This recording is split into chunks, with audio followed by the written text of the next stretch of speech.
자, 마태복음 8장 1절로 4절까지. 얼마 안 되니까 같이 읽어요. 시작. 예수께서 산에서 내려오시니 허다한 무리가 쫓으니라. 한 문득병자가 나와 절하고 가로되 주여 원하시면 저를 깨끗게 하실 수 있나이다 하거늘 예수께서 손을 내밀어 저에게 대시며 가라사대 내가 오늘 이 깨끗함을 받으라 하시는데 즉시 그의 문득병이 깨끗하여지니라. 예수께서 이르시되 삼가 아무에게도 이르지 말고 다만 가서 제사장에게 내목을 보이고 모세의 명한 예물을 드려 저희에게 증거하라 하시니라. 아멘.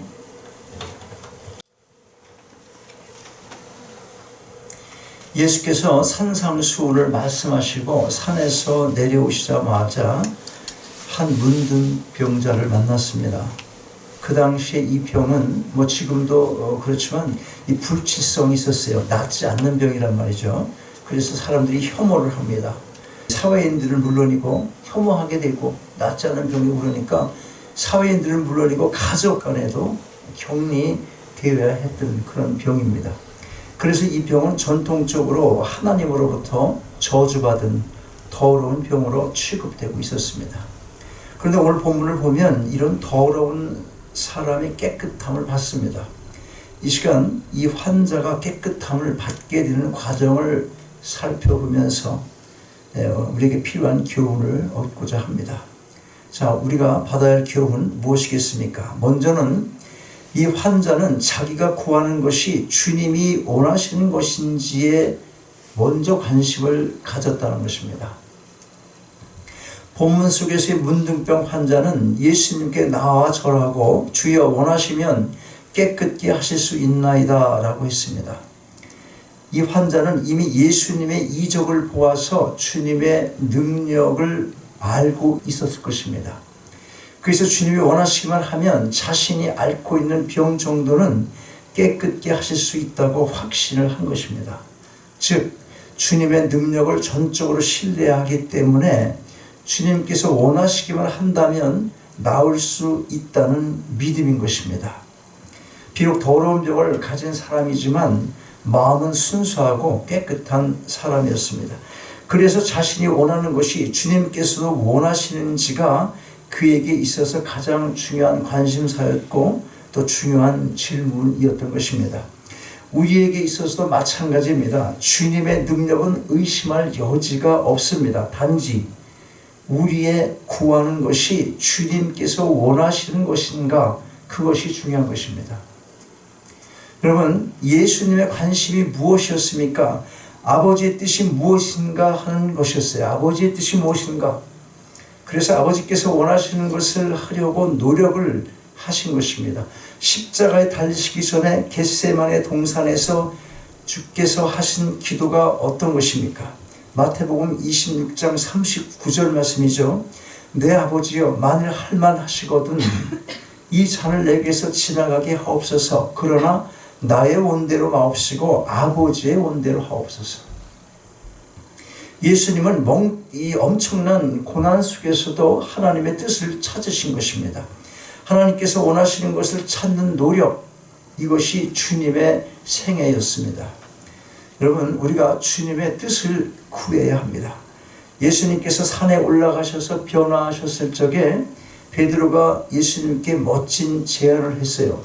베드로가 예수께 여짜와 하로되 주여 우리가 여기 있는 것이 좋사오니 주께서 만일 원하시면 내가 여기서 초막 셋을 짓되 하나는 주를 위하여 하나는 모세를 위하여 하나는 엘리야를 위하여 하리이다.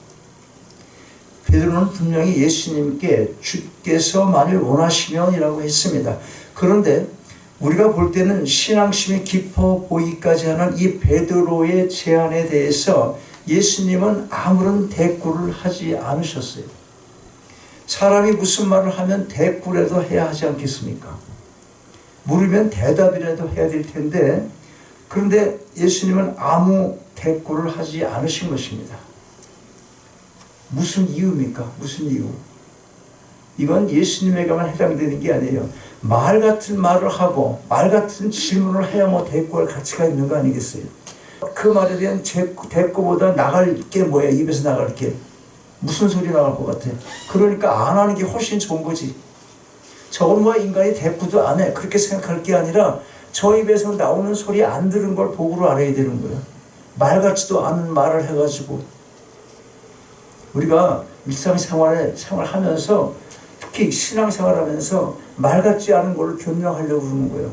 사람들은 세상에 하나님의 나타나심을 그렇게 분명하게 보게 하나님께서 자연 만물을 통해서 계시를 하였는데도 불구하고 분명하게 나타나는데도 나 못 봤어 이렇게 얘기하는 거예요.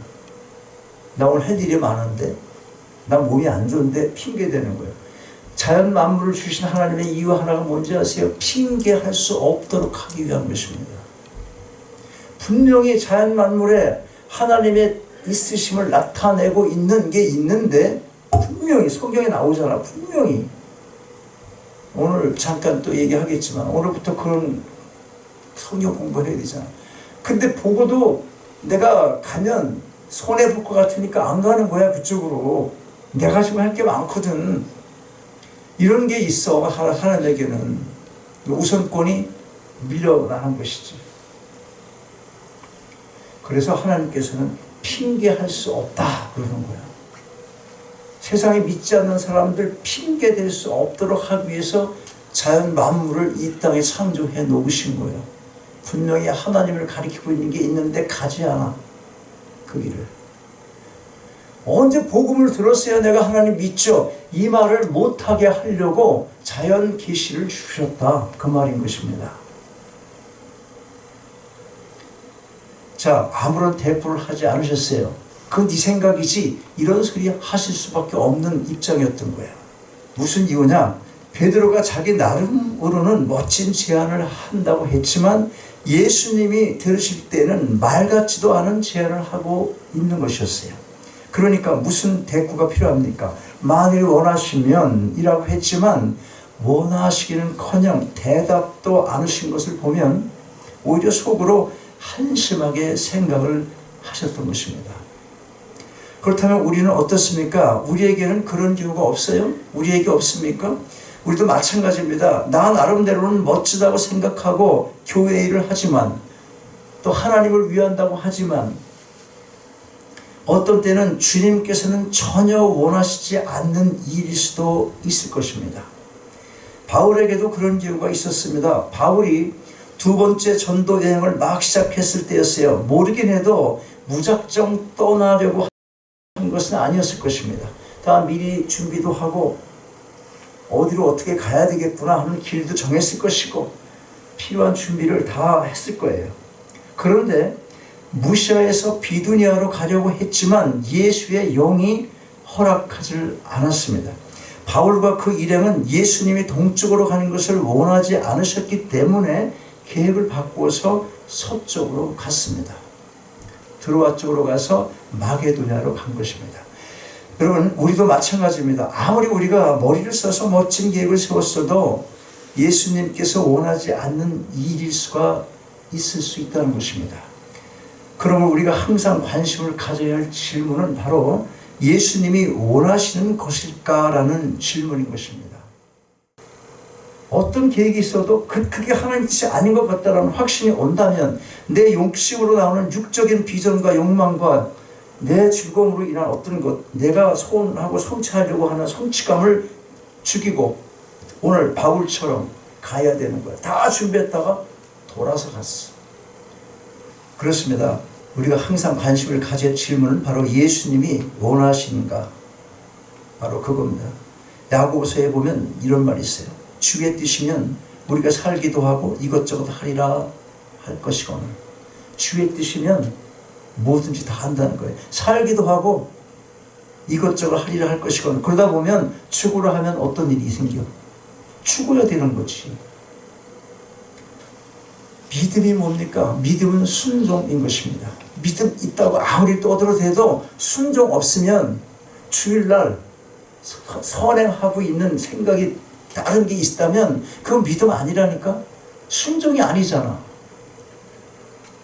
본질이, 기독교는 본질이 우선순위가 있어야 돼. 실존주의 철학이 들어와서 당장 이게 중요한데 중요하지. 그래도 본질을 잃어버리면 안 된다는 것이지. 굉장히 중요하잖아. 우리는 본질을 지켜야 돼. 본질이 무엇입니까? 존재이신 하나님의 말씀, 그거 순종하는 게 믿음인 거예요. 믿음이 순종이다. 믿음 있어야 순종이 있는 거고, 순종 있어야 믿음이 있는 거예요. 같이 간다. 띄어서 따로 설명할 수가 없다 하는 겁니다. 순종이란 곧 행함을 얘기하는 거잖아요. 그러니까 믿음, 행함은 같이 간다. 앞면이 있어야 뒷면이 있지, 뒷면이 있어야 앞면이 있고, 같다 그 말입니다.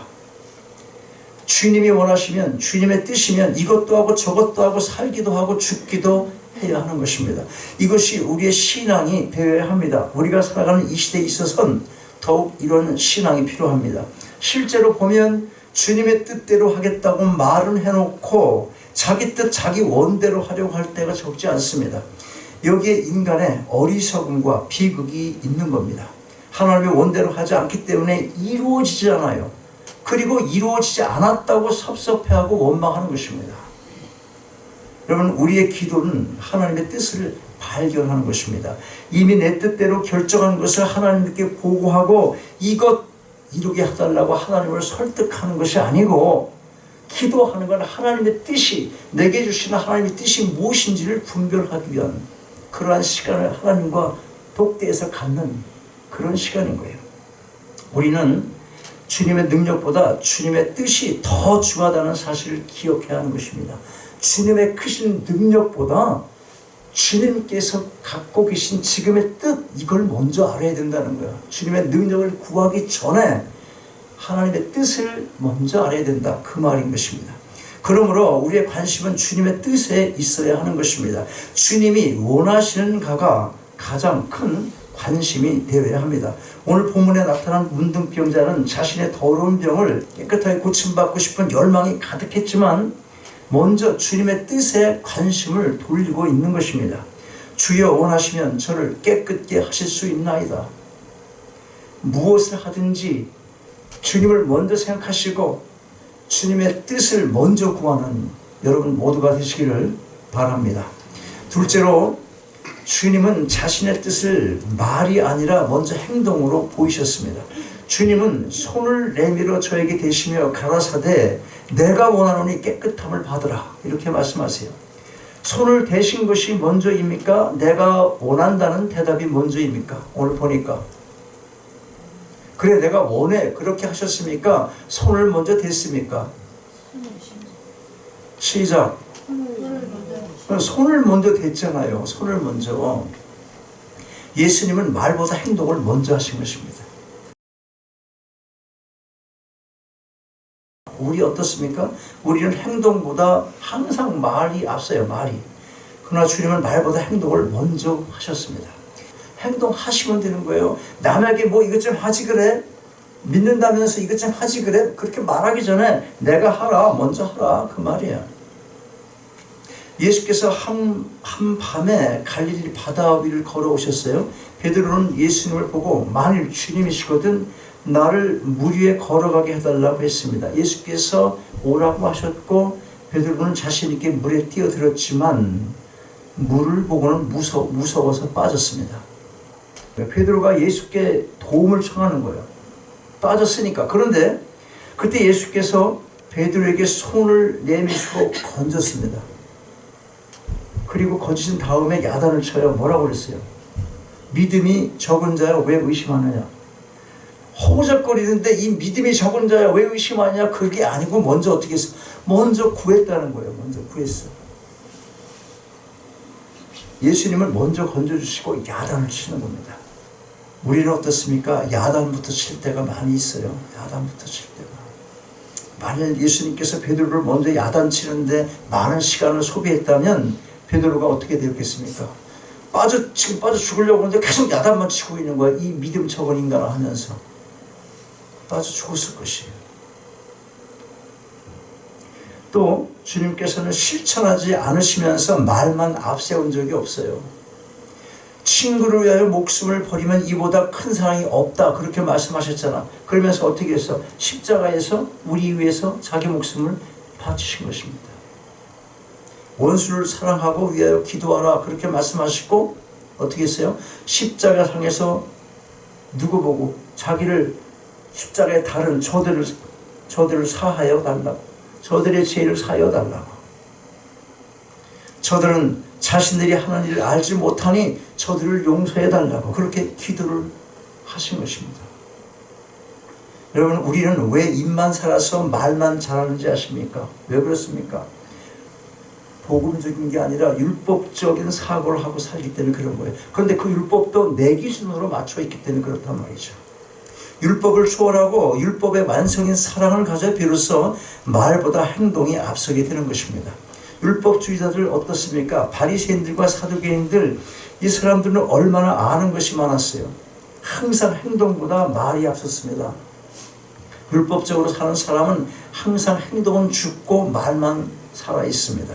실천 없고 말만 합니다. 그래서 요한일서 3장 18절 이렇게 기록해요. 자녀들아, 우리가 말과 혀로만 사랑하지 말고 오직 행함과 진실함으로 하자. 우리 모두가 말보다 실천이 앞서는 참 신앙을 갖게 되시기 바랍니다. 실제로 주님이 원하시면 깨끗함을 받습니다. 주님을 원하시면 깨끗함을 받습니다. 예수님은 즉각적인 대답하셨어요. 내가 원하노니 깨끗함을 받으라. 원하시면 이라는 물음에 대하여 예수님은 원하노니 그렇게 응답하십니다. 내가 원하노니라는 말은 예수님의 의지와 능력을 의미합니다. 문둥병자의 성숙한 믿음에 대한 합당한 응답인 것입니다. 여기서 예수님께서 손을 대신 것은 소외와 사랑에 목마른 심령을 치유하신 것입니다. 예수님의 깨끗함을 받으라는 명령은 오랫동안 괴롭혀온 병의 근원인 악의 세력을 근절하신 근본적인 치유입니다. 예수께서 깨끗하게 하신 것은 부정과 불결에서 벗어나서 다시 성전에 나아가고 제사를 드릴 수 있게 하신 영혼의 치유인 것입니다. 주님이 원하시면 이렇게 온몸과 마음, 영혼이 다 깨끗하게 되는 것입니다. 여러분, 요한일서 5장 14절을 보면 그를 향하여 우리의 가진 바 담대한 것이 이것이니 그의 뜻대로 무엇을 구하면 들으심이라. 그렇게 말씀합니다. 주님이 원하시는 대로 구하면 들으신다는 우리 확신이 강한 만큼 우리로 하여금 주님을 향한 담대함을 갖게 되는 것입니다. 여러분, 무엇이 깨끗게 되기를 원하십니까? 주님이 원하시면 깨끗하게 되지 못할 것이 아무것도 없습니다. 우리에게 중요한 것은 주님이 원하시는가 하는 것입니다. 주님의 뜻이 중요합니다. 그러므로 사람이 문제가 아닙니다. 주위 환경이 문제가 아닙니다. 사회 변화가 문제가 아닌 것입니다. 우리 환경이 문제가 아닌 것입니다. 가장 중요한 것은 내가 하나님의 뜻에 따르고 있는가 하는 것입니다. 이걸 빨리 발견할수록 여러분의 인생이 형통하게 되는 거예요. 형통의 복을 받고 이 고난 많고 파도치는 이 세상 길을 순탄하게 걸어가게 되는 것입니다. 순탄하게 걷는다는 의미는 그런 고난과 파도가 없다는 이야기가 아니라 아무리 밀려와도 내가 그것이 지배받지 않고 승리하며 걸어가게 된다는 거예요. 여러분, 주님이 원하시는 뜻대로 하면 실패가 없습니다. 아픔과 후회가 없습니다. 지금 내가 계획하고 있는 것들과 지금 하고 있는 모든 일들이 주께서 원하시고 있는 것인지를 먼저 분별하시기 바랍니다. 어떻게 분별해야 돼요? 기도하셔야지. 기도하시면서 말씀으로 내게 오는 그런 감동이 있어야 되는 것입니다. 그것으로 분별할 수 있어야 돼요.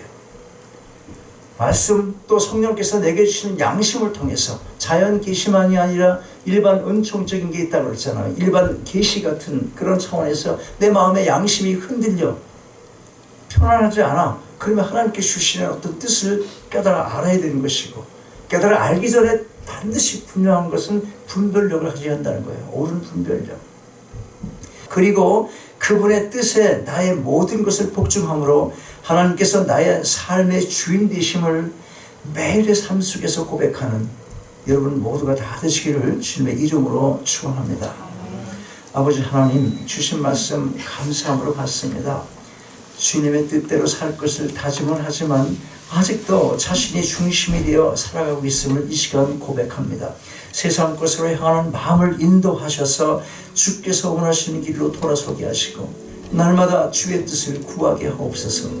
그래야 주께서 원하시는 그 길 따라 남은 인생길 걸어가게 하시고 하나님의 영광을 바라보게 하옵소서. 주 예수 그리스도의 이름으로 기도하옵나이다.